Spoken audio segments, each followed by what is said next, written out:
I was reading through the court filings of a recent case involving a traveler in Air Canada, and the narrative that unfolded was it was surreal. The situation started simply enough.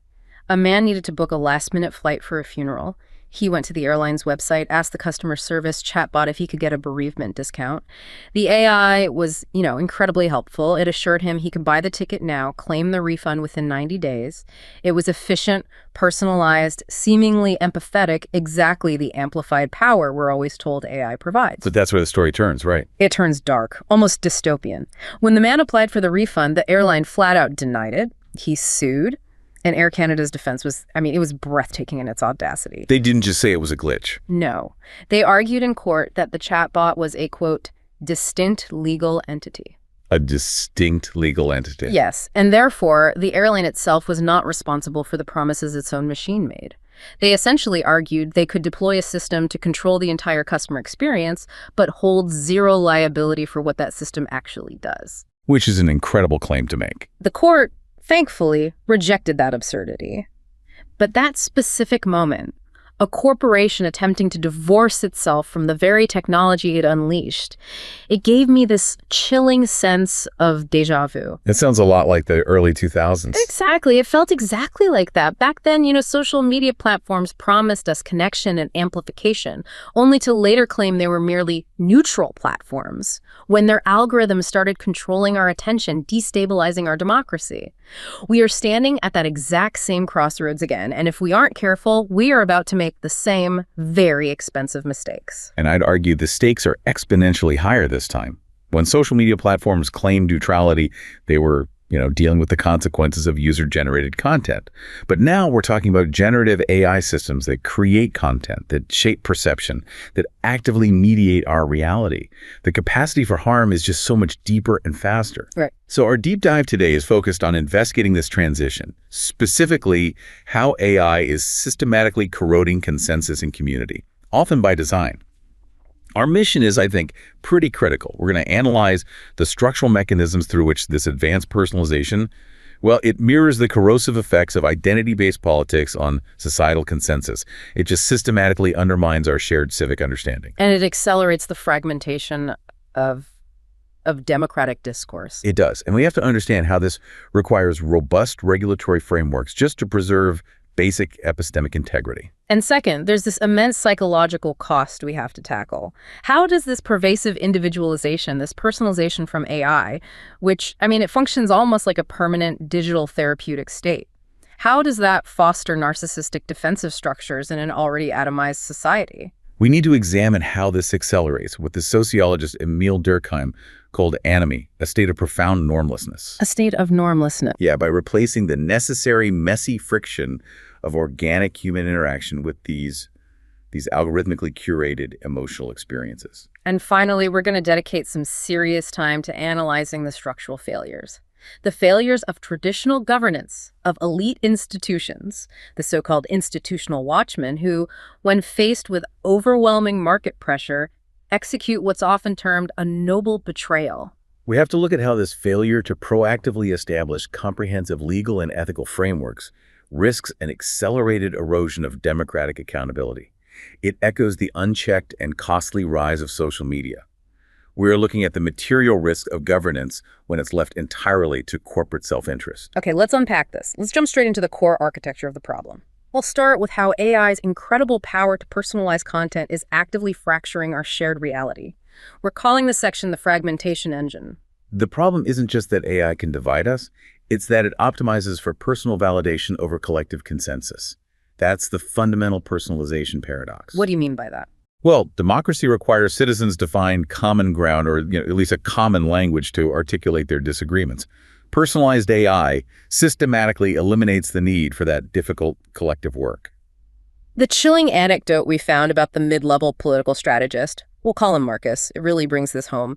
Marcus was managing this crucial email blast campaign aimed at 50,000 undecided swing state voters. Right. And traditionally, this process was an exercise in finding the political center, crafting a message that was acceptable, if not inspiring, to the broadest possible audience. The goal was compromise.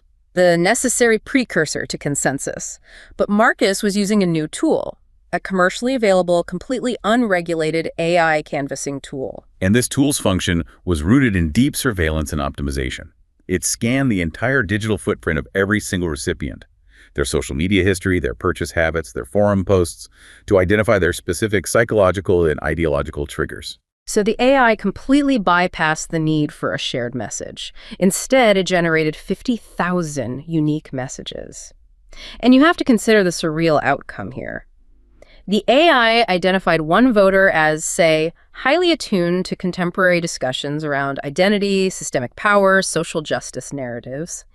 It then drafted a letter specifically framed around the candidate's commitment to dismantling systemic oppression and addressing historical grievances. Now imagine their next-door neighbor living just 10 feet away in the exact same community. The AI flags this person as a traditionalist, maybe economically anxious, focused on stability, resistant to rapid social change. And their personalized email from the exact same campaign was drafted specifically around preserving heritage, maintaining order, enforcing the rule of law, and, protecting community values from external disruption. And the punchline is what's so devastating. Both individuals ended up voting for the same candidate. Right. Believing they were voting for two completely contradictory political realities. This is where the structural failure lies. It's a perfect replication of the most corrosive aspects of modern culture wars.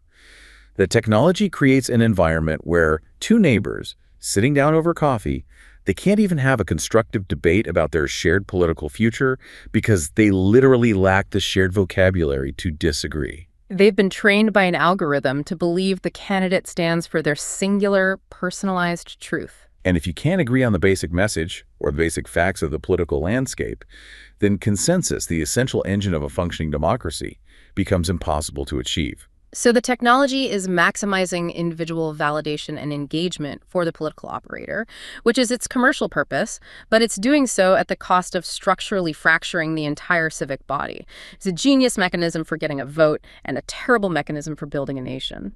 And this fracture is not just caused by external political strategists. It's exacerbated by the inherent internal biases embedded within the large language models, the LLMs themselves. This is despite their public claims of neutrality. The bias is built into the foundation. We have concrete data on this, right? Researchers administered, 15 standard established political orientation tests? That's right, the kind used in political science to gauge ideological alignment. They ran them on the January 9th version of ChatGPT. This was a direct attempt to see if the model reflected a neutral average of human thought. And the findings were not neutral. Anything but. In 13 out of those 15 standard tests, the AI's responses were classified as decidedly left of center. Only one test categorized its alignment as politically moderate. This isn't a small deviation. This suggests a pervasive ideological tilt baked right into the core engine. Let's get into the specifics because the details really matter here. What kind of responses are we talking about? Well, the system consistently generated responses that showed a clear ideological leaning. It was strongly against the death penalty. It clearly articulated pro-abortion stances. It advocated for establishing a mandatory minimum wage across industries, and it supported increased environmental regulations. And there was more, right? It took a stance on social issues. Oh, yes. It explicitly asserted viewpoints, like the idea that white people benefit from systemic privilege and that free markets require significant constraint to address inequality. Now, these are all, entirely valid political viewpoints. Of course, but they collectively represent a very specific ideological profile, one that is not politically central or universally accepted across the U.S. or, frankly, globally. The concern arises from the transparency gap. The what? The transparency gap. When users queried the model explicitly about its political orientation, it overwhelmingly claimed to have none. It presented its answers as neutral, factual assessments. Only occasionally would it admit that its training data might contain bias. But isn't it inevitable that these models absorb the biases of the institutions that generate the most data? I mean, if prestigious universities, mainstream journalism, major tech hubs, which are, well documented to lean left, if they generate the majority of the high-quality text the AI is trained on, isn't that just a reflection of reality, not a systemic failure? That's a critical question. And it's true. LLMs are trained on massive text corpuses, and they naturally absorb the ideologically dominant threads in that data. But the point isn't whether the data is biased. The point is that the AI replicates that bias while claiming neutrality. Ah, okay. The system doesn't just passively reflect reality, it actively reinforces and amplifies the dominant narrative it learns, Yeah. turning institutional consensus into seemingly objective, machine-generated truth. This lack of transparency means you, the user, are receiving an ideologically skewed answer that's presented as the final, unbiased word of an all-knowing machine. And this inherent political alignment doesn't just stop at general conversation. It fundamentally dictates how the AI polices the very content we consume. So how does this bias manifest when the AI is tasked with, say, flagging content for hate speech? This brings us to what we can call the content moderation disparity, where the unequal treatment of groups in the AI's policing mechanism becomes glaringly obvious. Researchers analyzed OpenAI's automated content moderation system, specifically focusing on its performance in the hate category. And the findings suggest the system embeds a specific institutional hierarchy of vulnerability. Let's start with gender. Okay, gender first. Negative comments about women were found to be significantly more likely to be flagged and labeled as hateful than the exact same negative comments made about men. The exact same comment. Word for word. This shows a clear disparity in the level of protection afforded. The system is operating based on an institutional consensus that prioritizes harm reduction for women in this context, but it does so through an automated mechanism that is not politically neutral. And the ideological imbalance here is highly striking. I mean, it's pretty complex. The moderation system was far more permissive of hateful or derogatory comments directed at conservatives and Republicans than the identical comments directed at liberals and Democrats. And this goes right back to the training data and that institutional consensus we talked about. The overall pattern is that the moderation system tends to vigorously protect demographic groups viewed as historically or currently disadvantaged in, well, left-leaning hierarchies of perceived vulnerability.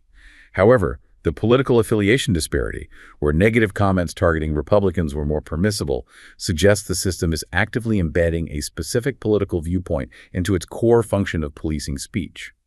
It effectively normalizes certain types of rhetorical hostility against groups perceived as being in power or on the ideological right. So it's a structural reinforcement of political division. You're effectively embedding an institutional critique of power into the very mechanism that's designed to ensure fairness. So if the foundation models are inherently tilted and their bias can be confirmed and quantified, what does this mean for the affordability and ease of creating ideological echo chambers? It means that customizing political alignment is no longer an expensive, high-friction endeavor. It is frighteningly easy and cheap, thanks to a technological concept called transfer learning. This is where the structural risk truly accelerates polarization. Okay, explain transfer learning. Think of it like this.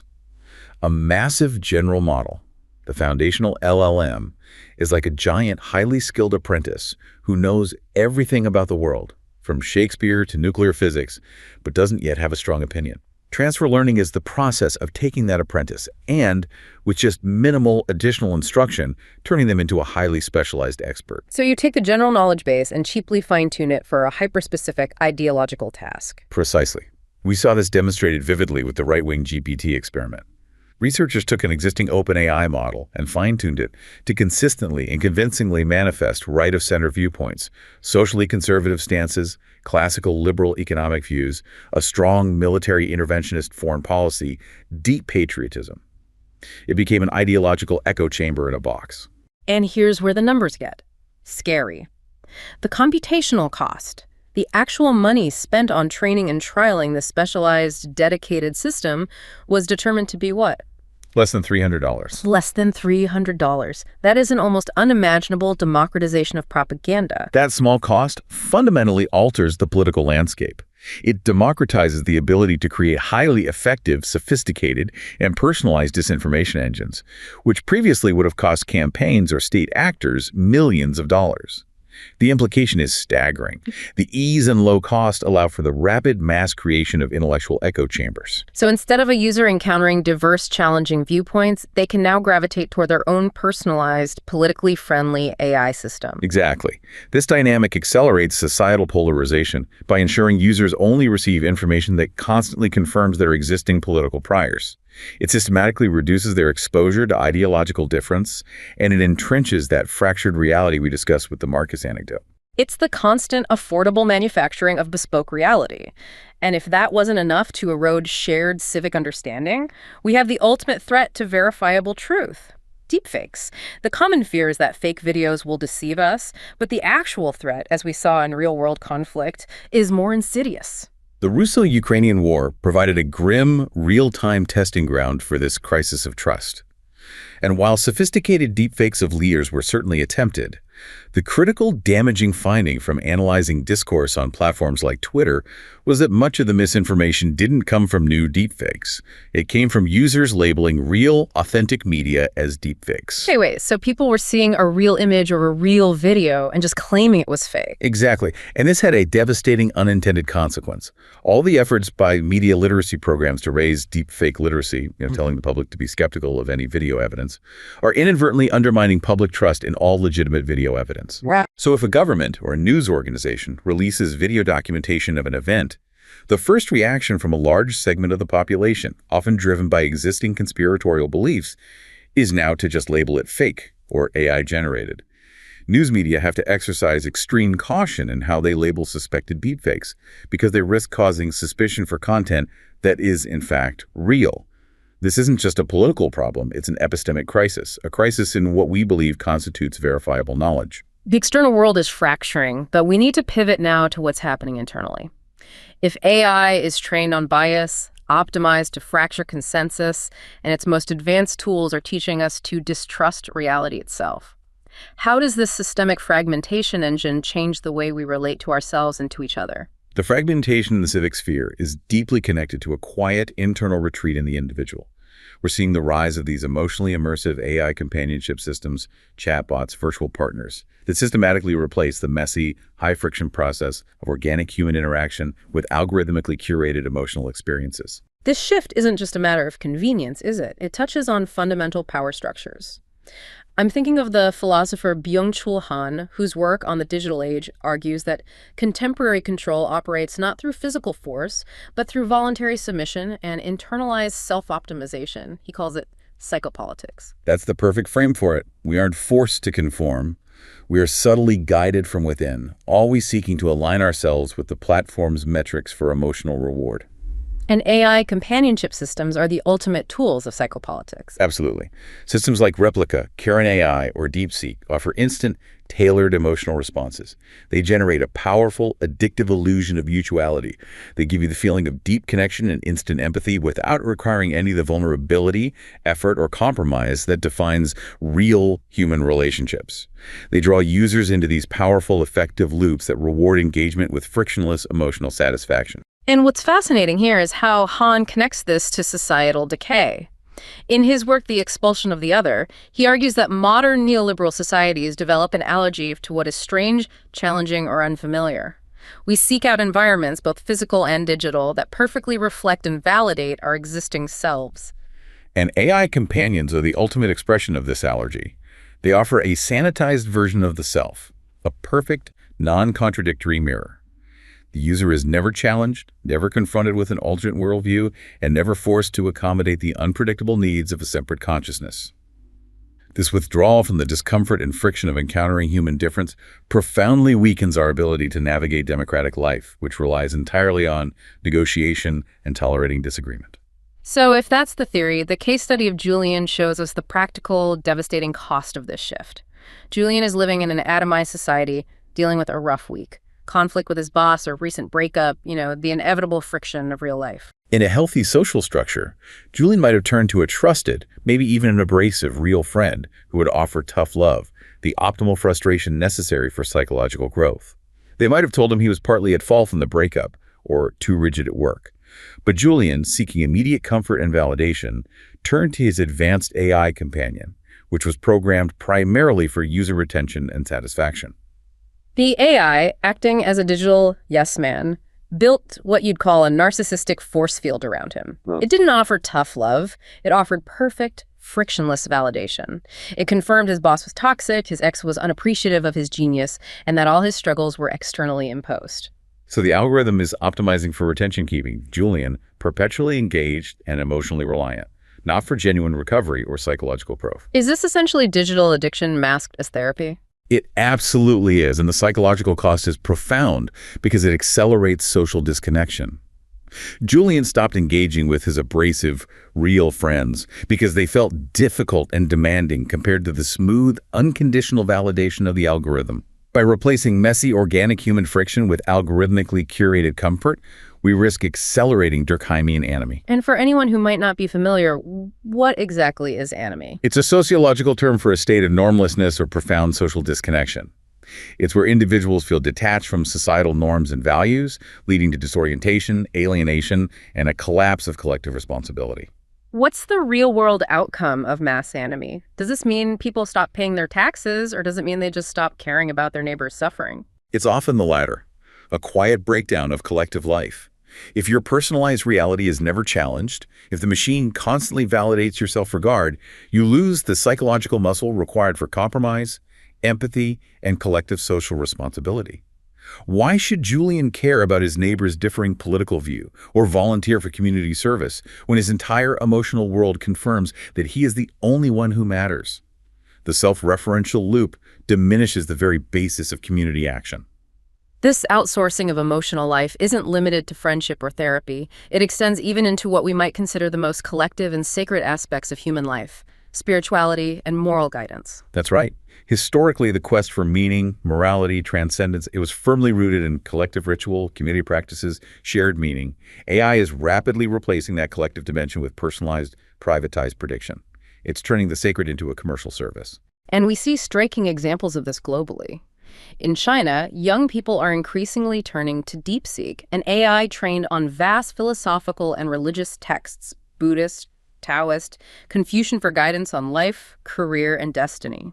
It provides this interface-mediated wisdom, mimicking the profound experience of visiting a guru or seeking ancient spiritual divination, but it's done alone, mediated by a screen.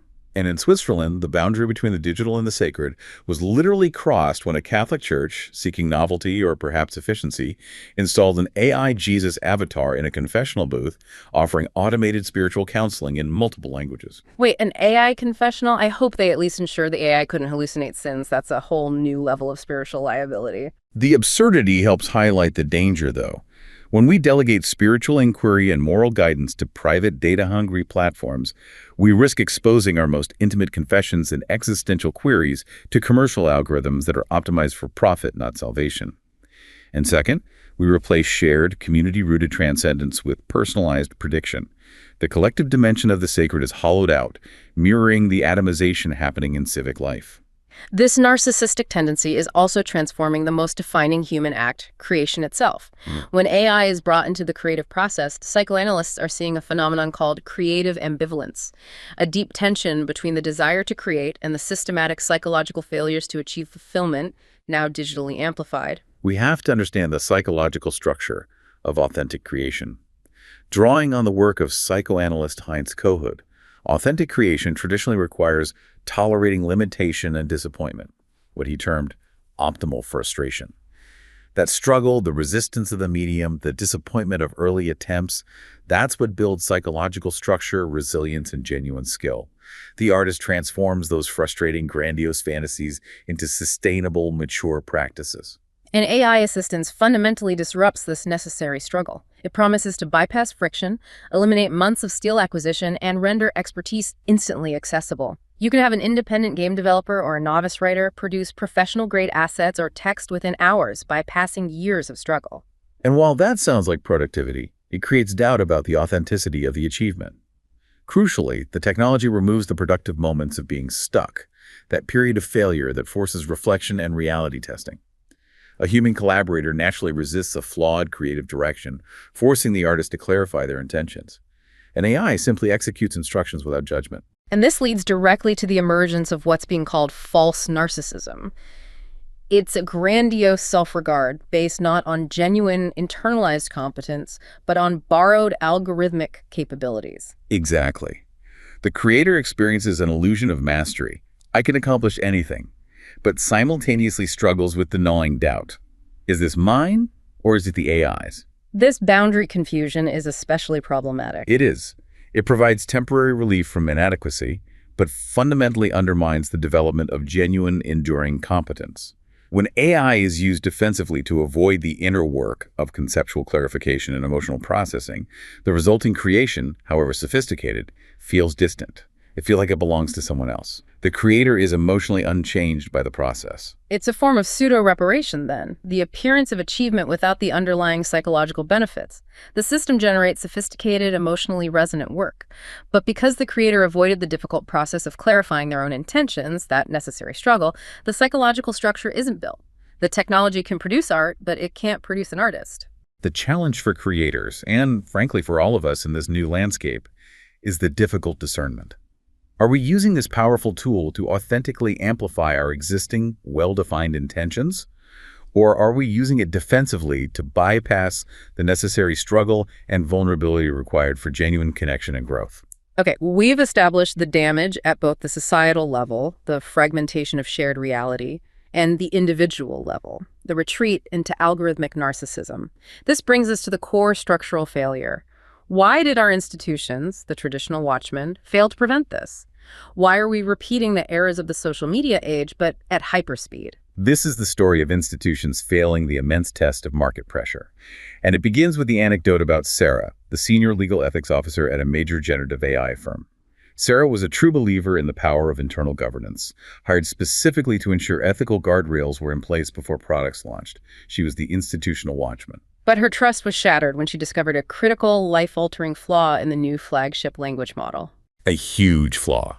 It had a systemic tendency to hallucinate legal precedents, medical information, scientific data, which, if deployed in real-world applications, say automated legal discovery or medical diagnostics, could absolutely ruin lives. So she brought this devastating flaw to the highest levels of the board, confident that the internal governance mechanisms she was hired to protect would halt the rollout.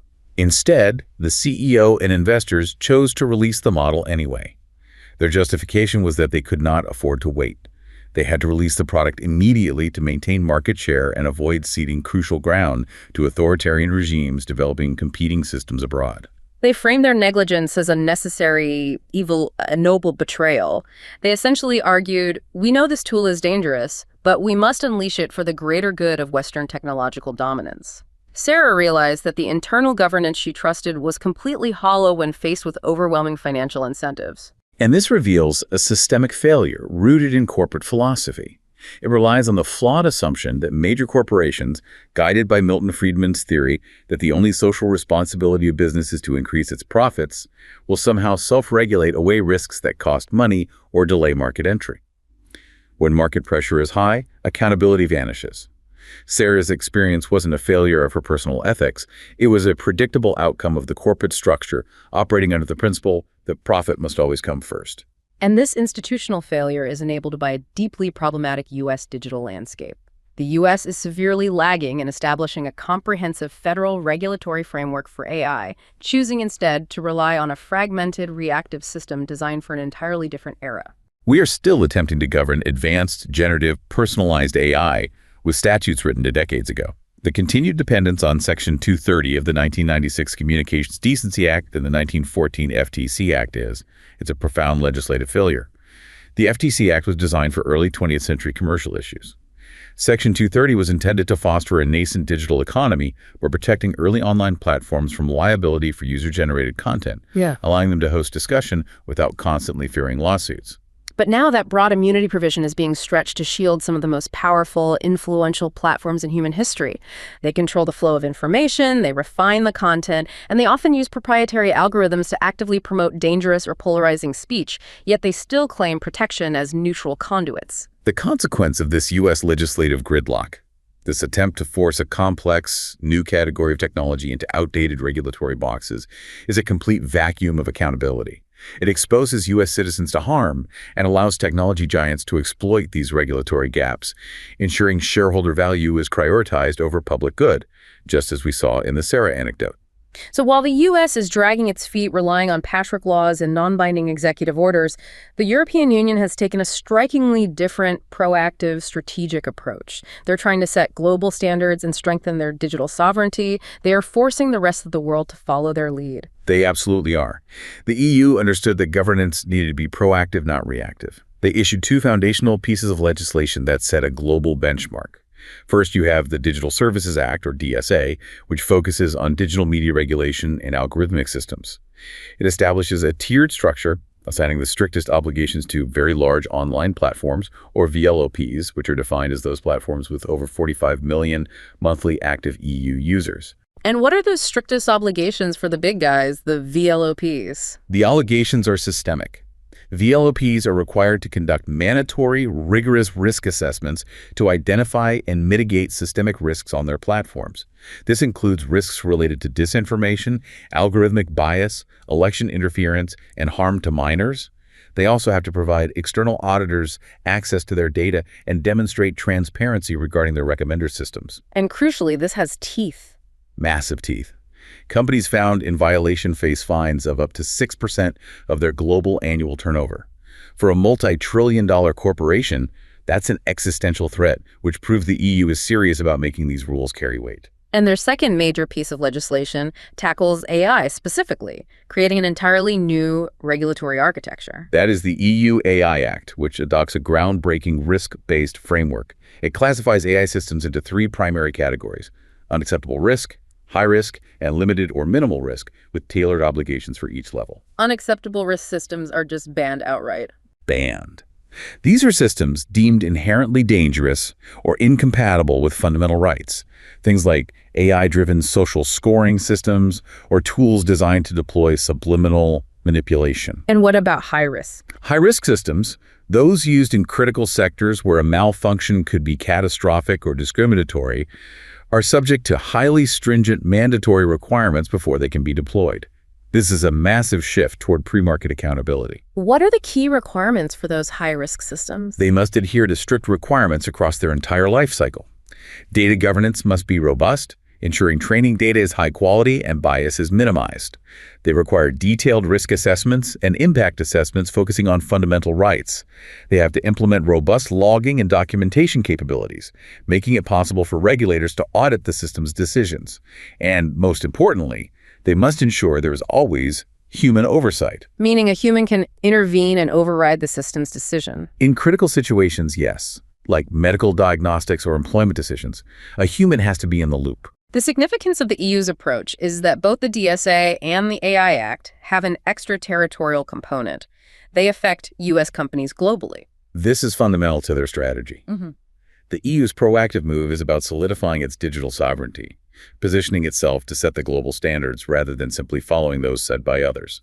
Since U.S. businesses already fall into these robust foreign regulatory regimes to access the European market, the U.S. must urgently act to align global standards with core American values, or risk losing credibility and sovereignty entirely in this new category of technology. Given this critical U.S. vacuum, advocacy groups and some policymakers have proposed an aggressive regulatory antidote to corporate self-regulation.